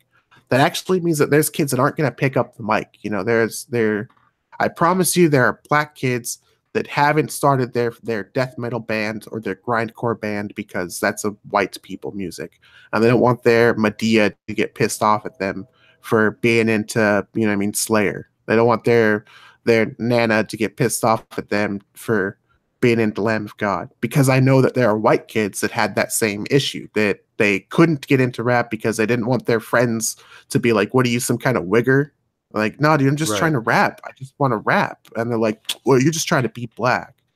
Well, what does that Yeah, even you're trying to mean? be black. Have you seen the video of the girl? She has like gold teeth and cornrows. She's real inarticulate, and she's like a meme where she's always like, I'm out here in the cut with my homies. She's real fucking ghetto, and she's white. Have you seen? No, Well, it's a video. yeah, she has a number of What's these videos. Man, I wish I knew. Most people call her white girl thinks she's black. is she just trolling, or is she just like, I think she's probably trolling, but she's just a blonde hair, blue eyed white girl who's doing like a really ghetto meme, you know. sure? Well, I mean, And well, look at the you look at the Catch Me Outside girl, you know, Mhm. who's gone viral, you know, because of the, and it is an interesting argument. Like, I'll see people when I was talking about it, you know, leaving comments like, hey, this is so annoying, black women, they get criticized for being like, the quote unquote angry and ratchet and things like that, and we have to fight against that stereotype. And then you have this, this white girl who's kind of like exploiting that and like growing and is like, kind of like parroting that. And I can kind of even understand that argument, how, how someone could even get upset at that. I know I'm that's probably not what you're talking about. no, But no, I am. No, you're dead on. okay. People, but my argument is that how people, is that how, I know that's not how you do, but if this was somebody making that argument to me, as I would say, is the Catch Me Outside girl how you identify blackness? Is that what you perceive of black people? When she's acting like that and she's completely intolerable, Dr. Phil, who's already an asshole, thinks she's a bigger asshole than he is. The crowd is not into her. Everybody is like, this chick is retarded. Is that how you identify blackness, or is this just a ghetto bitch? Because if it comes to the point where you see somebody acting in this way and you say, oh well, that's how black people act, my dog, that's a little racist, man. That's yeah, that's Yeah. stereotyping. Yeah. Yeah, uh, that is crazy. But yeah, I mean, I definitely see where you're coming from. Something I wanted to touch upon and get your opinion on this.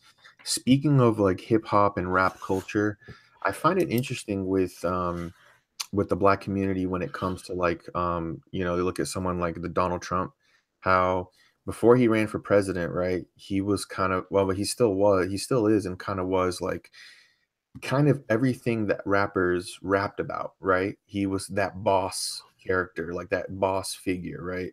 And yep.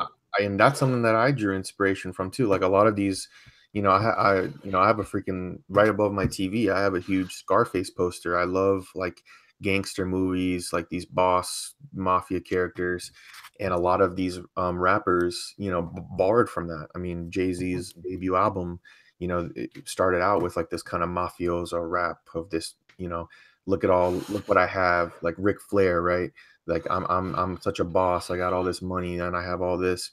And even before, Trump was, ran for president, a lot of rappers mentioned him in their songs. Like I think like Meek Mill, some other rappers as well mentioned him in their songs about, like I'm the black Donald Trump, and this is that boss character. And it's kind of like switched now, like, oh yeah, the black community, we have to be against Donald Trump because of course he's racist and stuff. I always didn't understand that. I didn't understand how it's like, isn't this like the epitome of like what a lot of rappers rap about and like talk about? Well, I think I think actually that comes with like education into the individual's background. I think it goes back to like what I was saying before, where somebody sees one characteristic of them. So he's rich, he's a big businessman, you know, he's got all the stuff that he could ever want, and he's powerful for a rich man, you know. That's the thing they see about him. But then if they find out other qualities that they don't like about the guy, they might take a hard, you know, turn the other direction. So especially when you start running for president, people find out more information about you, and then aspects of your personality might not then be things that they like. Slowly, I bet you a good case for it's probably Eminem, right? I could definitely see Eminem in his head circa 1995 thinking, man, if I was rich like Donald Trump, dude, I'd fucking do some shit. I'd do some good. I would rebuild Detroit. You know, I would bring back the auto industry or whatever it was. And I'm sure he would agree with a lot of those things that maybe Donald Trump would have said if he didn't know, you know, things about Donald Trump's personality that he didn't like, things that about maybe Donald Trump's business partners that he didn't like. So I think those things add up. I also think that there's an archetype and then there's a reality. So there's people that maybe they'll say things like, you know, I want to be like Donald Trump, up in Trump Tower. But they're really discussing the archetype of like that rich guy that owns a conglomerate, and not necessarily actual Donald Trump, because they don't educate themselves on the individual enough to know who they are. And one thing about the public space nowadays is as soon as you enter it, the information that comes out about you is significantly more than it used to be. So I don't know that these guys liked Donald Trump so much as they liked the idea of rich men with lots of power. And now you're at a net negative in a lot of versions, in a lot of pop culture, to say positive things about Donald Trump. So you'll see it's a like marketing move for Eminem to release an album 1 month after he goes on BET and is like, fuck Trump. If you don't like Trump, you gotta unsub from my YouTube channel. Like that's a marketing move. You know, that's a marketing move. I don't actually believe that he ever had any opinions of Donald Trump other than I want to be a rich dude like him. But now he sees that he has an opportunity to cash in on saying, I don't like him. You know, now I have an opportunity to become more like him by being like, fuck you, because there's a bunch of people that'll pay you if you say that. It's a weird time to say you can actually make a fuck ton of money by just talking shit about the president. Like, that's all you have to do. Yeah, yeah. I mean, it is kind of this marketing thing to be against Trump. Like, you look at, you know, the Oscars are happening right now. I'm sure they're gonna mention, you know, all these Hollywood award shows. Dude, no one's watching the Oscars. They're here watching us. Dude, we're stealing ratings right now. Yeah, I know. I mean, well, a lot of these award shows, you know, they're losing ratings, they're losing views and stuff. But you know, it is kind of this marketing thing. You see them do what you're talking about, that they want to be against Trump, right? You see people on Twitter like they're making their name off replying off of him on Twitter, like to be the first one to reply right away so people can see that they're against Trump or whatever. You know, and it is kind of hard to see people's kind of real opinions, you know, in this kind of social media age, because yeah, you know, J.K. Rowling, I'm just going to be, you know, I'm kind of like this symbol of progressivism. I'm going to defend refugees and, you know, immigrants and stuff, even though I live in a you know, a walled-in mansion and stuff, you know, so it doesn't make sense for her to say this. Yeah, and it would never contribute more than what she needs to contribute to a third world country, up to the point that it's a tax write-off. How much do I need to contribute to get a bunch of money back? Okay, here you go. Here you go. Right. You know, in that same sense, I saw recently, I own one of these books from the George Bush eras because it was like a meme, and I Googled the two authors in comparison, but I recently found a woman who sells sells a book that's just tweets from Donald Trump written in Comic Sans on technicolored backgrounds. So it's like a children's book, right? And it'll be like one tweet from Donald Trump on one page on a blue, like a baby blue page, and then that's page 1. And then you switch and it's page 2. And it's supposed to be like, oh, look at these dumb tweets from Donald Trump. Oh my God. And I'm thinking, regardless of if these tweets are stupid or not, you're a moron. Like at the extent of your input into this world is you've made a book for $8 that you're selling with Donald Trump's tweets in there, it's basically to people that don't like Donald Trump, and they're idiots that buy it. I Googled her book versus Letters from My President, which is a series of parody letters from George Bush, apology letters to different people around the world. The person that wrote that, doing pretty well off. The person that makes these tweets from Donald Trump books is a fucking millionaire right now. She's not just doing well off. She just bought a huge ass mansion and a Ferrari from selling Donald Trump made bad tweet, the book. I'm thinking, I put 15 hours just into editing of a video about a priest that does exorcisms over Skype, and I made 45 cents for it. 250 people, saw it, right? And that's like the most I'll make for that. And it was, a passion project for me too. This woman screenshotted Donald Trump's tweets for like a month and made millions of dollars on it. She probably put 5 minutes of work into that book. And hating Donald Trump isn't just a market, it's a fucking lucrative market. Oh yeah, but at the same time, it's kind of like promoting him too. It's kind of like I don't know if you can call it the Streisand effect, but everyone complained about him being on Twitter and releasing these tweets and stuff, and it's like, dude, like that's why he got elected, is because of social media. One powerful thing that he said, which I always tell people on my channel, I didn't vote for Trump, but I can understand why he won. And a very powerful interview he had after he won the election. A lot of people didn't see it, or maybe people did. I don't know. It was very interesting. He was being questioned, and he's like, look at the difference between me and Hillary. Like, I knew I was going to win.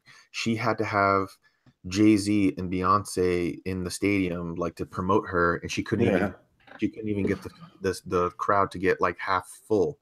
Me, I was just by myself, and I was filling up stadiums.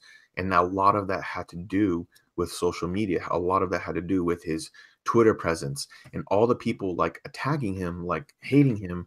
They're kind of adding fuel to that fire. That was why he won, and and I don't understand it. You have I saw a tweet yesterday of this girl who she tattooed "fuck Trump" on her lip, on the inside of her lip. It's you hate someone so bad that you're gonna I don't. Wow. Did you see that? No, I did not. I here's the thing. I believe it. I mean, yeah, I believe you. When you started to say tattooed, I figured right across the forehead. That's what I figured. It was the exact opposite with Barack Obama as far as the popularity for disdain. You were very unpopular if you disliked Obama. You weren't unpopular for criticizing the man, excuse me.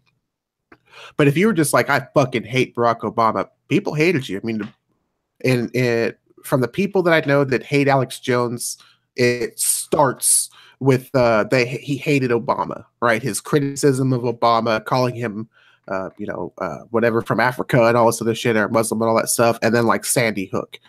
Most of the people that I know that hate Alex Jones hate him more for just hating Obama, for not liking a single thing Obama did.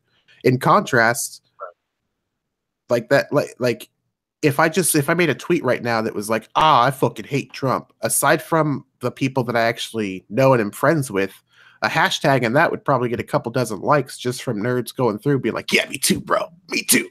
Me fucking too, man. And it's so pathetic. Hey, I'm not a fan, right? I didn't vote for Trump. As the days go on, I stray farther from the opinion of I'm not a fan. It's more I just don't like. But I'm checked out, right? I got beat twice politically in that campaign. The first, when Bernie Sanders got completely nixed and wasn't even an option anymore, and we had to go with Hillary. And then I chewed the inside of my tongue to death, checking a box for Hillary Clinton. I went home and was like, there we go. We're going to war with Russia, right? The literally everything that you could possibly imagine could go wrong economically is about to happen. The country is going to explode, and I just voted for it. And I lost again when Donald Trump won. And that was probably a better loss than the Bernie Sanders loss, right? Because obviously Hillary is a terrible person. But at this point, I'm checked the fuck out, right? I couldn't care to hate Donald Trump. I couldn't care to like or hate the next politician, the next president or whatever. I'm checked out. These people that spend all this time hating on him, I mean, they're wasting their breath, right? The best you should do, vote against the motherfucker, run against the motherfucker. Crying about it though, dog. Yeah, get a good candidate. Yeah. I wanted to show here. Someone was mentioning. I do know about this. I don't know if you do, where it had Donald Trump introducing Eminem at the MTV Awards like a couple years ago. I did hear about this. I didn't see it though. Okay, so I'm gonna play that here because some people are actually requesting it. So let me sure. Let me go here. I did find this interesting, and I went and saw it right after Eminem dissed Trump, and it was kind of interesting seeing this after the fact. So let's see here. When the shady party called and told me there's going to be a convention, I said it's got to be a really big one, and it's got to be right here in New York.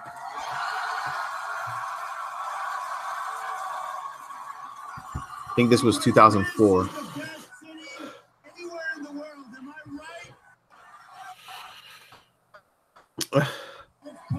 It's on MTV too, isn't it? Oh no, Saturday. Is it? Yeah, it's on MTV. MTV Music Awards. When I see one, and Donald Trump is telling you right now, Slim Shady is a winner.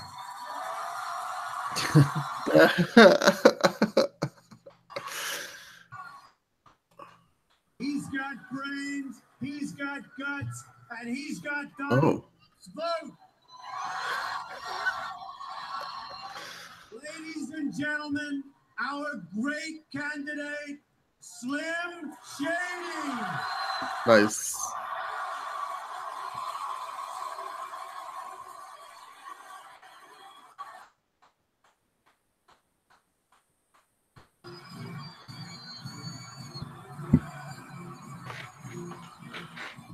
Just dance.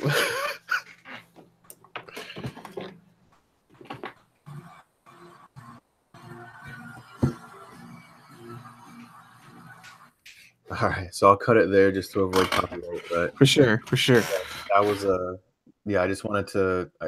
People were mentioning it in the. That's so funny. Yeah, but yeah, it is kind of interesting how the tables have turned, but it kind of adds to that fact that I was saying how. Yeah, I mean, look at Floyd Mayweather's interview too, where Floyd Mayweather is a Trump. He praises Trump and is like, "Hey, this guy is, he was everything that we wanted to be. We want to be successful. We want to be that character. He reminds me of like that Ric Flair. A lot of the rappers love Ric Flair too. He's kind of like that rags to riches story, and limousine riding, jet flying. They love it."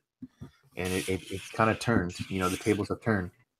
So yeah, one thing too I wanted to mention, unless you had some other thing, was the importance you were mentioning of kind of cultures mixing and being able to be influenced from each other, right? So you have in your video you're mentioning martial arts movies with Jackie Chan. I was also a huge fan of that too. A movie I was mentioning to you before the stream was The Last Dragon, which I don't know if people are familiar with it or not, but it, people complain about like the culture appropriation and like, we have to, you can't steal from other cultures, and you have this argument. And then back in 1985, I saw this, I wasn't alive back then, but I saw it as a kid, on VHS later. Was The Last Dragon, who was this, black kid with a black family. It was an all black cast, and it was a martial arts movie. He was influenced heavily by Bruce Lee. Everyone around that time was heavily influenced by Bruce Lee, and he had like the traditional, martial arts garb. He had that hat. He would wear that hat. I don't know what it's called, but like the Raiden hat. Oh yeah, like that. It's like a rice hat or something. Yeah, excuse me. Yeah, something that like rice farmers would wear and stuff. And I loved it. I love that movie. And it's with a black lead and all black cast, and it just happened to be a great movie. And it's totally not ripping off, but it's kind of like an homage to like the martial arts movies with Bruce Lee. In the movie, his name was Leroy, and they called him Bruce Leroy, and that's Bruce Leroy. Bruce Leroy. So if we weren't allowed to mix cultures, we wouldn't have that movie, right? So many other movies, whether they're influenced from so many different places, and now we're going back and saying like, oh, we can't take from this culture, we can't take from that culture. So yeah, I don't get it. I don't understand it. But when I think about the idea of like I'll use, it's a buzzword and everybody can take from it whatever they want. When I think of the idea of like multiculturalism, I consider people in ancient history, someone like Alexander the Great, right? His conquest and the range for which that he took over, the lands that he took over, meant that a number of different cultures, vastly different cultures, at that point, more different than things could ever be now, immediately started integrating, right? Everything about them, their arts, their sexual habits, their hygiene habits, all of these different things about these different ethnic groups and cultures began to mesh together and created a stable empire that was giant, bigger than most empires could be, and maintain any type of stability, right? Of course, that that stability can be argued upon towards the end of his life or whatever, but through this exchange of the most important things to these ethnic groups came out a more cohesive working idea for a culture, right? Now, instead of just having a culture of people that focus on basket weaving, that's a skill that people learn. It's not just one guy and his family that are the potters. Now, multiple people can learn up the skill of pottery.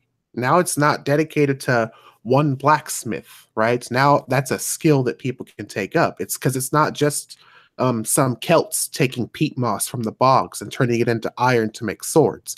Now that's a skill people can learn because another culture has meshed with them, right? Now those Celts are also shooting bows and arrows, while these, Franks are making iron swords. Like, these cultures mesh together to make better cultures, and all of those cultures eventually become the Irish, the Spanish, the English, all of those wonderful cultures that make up the world now.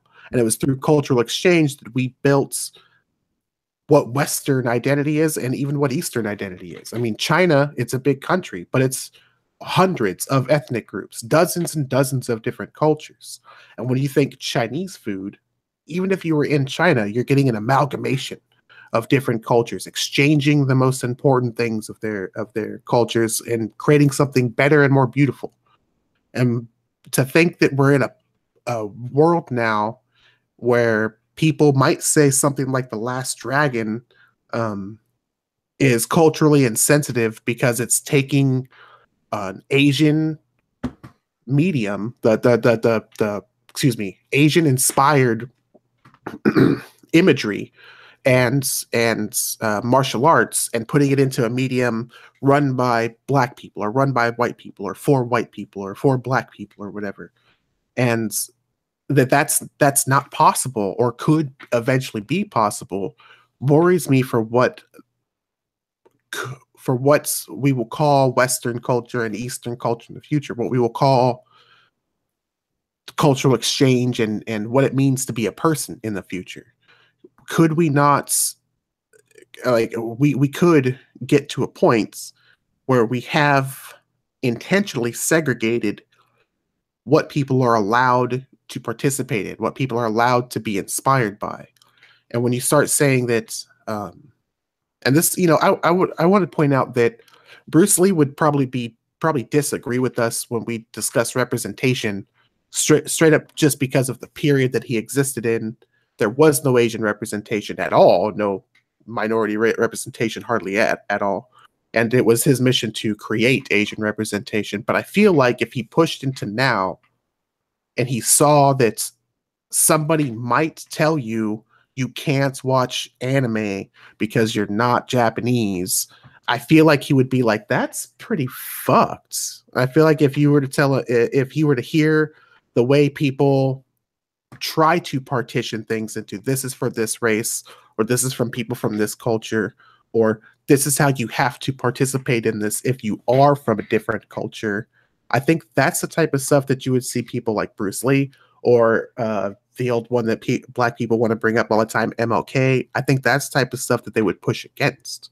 I think that when you think of MLK's big speech, or even Bruce Lee's big contribution of bringing the concept of martial arts as it is Asian martial arts into Western culture, I think their intention was to integrate these cultures to enrich what we call Western culture, to integrate these extremely important to the identity, these extremely important things of these people's identity, to cultures, to make it better overall. And partitioning, separating it, segregation like this spoils some of that, ruins the idea. It means that there probably is going to be a absolutely amazing Czechoslovakian mandolin player that will never teach the Mandarin speaking Asian dude next to him how to play mandolin, because I mean, he's Asian, he's not allowed to learn it, sucks. They don't have this type of mandolin in Asia. Then the law says now I can't allow him to appropriate my traditional mandolin playing style. Sorry, man. It takes away from the muse. For sure, yeah. And Bruce Lee, I mentioned this in one of my videos. He had to kind of spearhead his own thing. He faced discrimination of being Asian, and I mean, even to this day, a lot of people argue of the Asian representation in film, at least here in the West, is it's not good. He kind of made his own genre of he's kind of started like the martial arts movies and stuff, and he also faced backlash from his own people from China too, where when he made the Enter the Dragon, which actually wasn't, his movies previously were, based out of Hong Kong, had Asian actors and everything. But then he made the Enter the Dragon, the most famous movie that came out after he died, which had it was an American film. He was the main character, but he had like supporting casts of other American actors.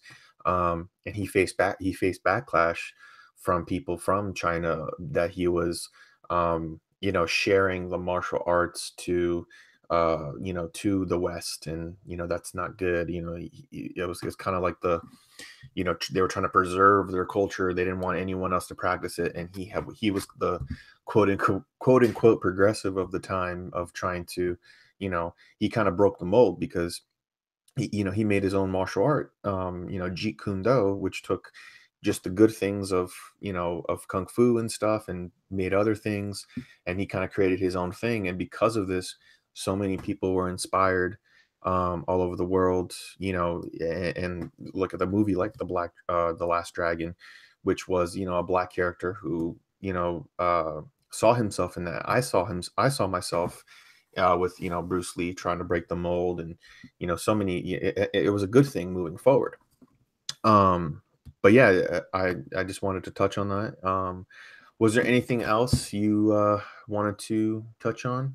Uh, not so much. I guess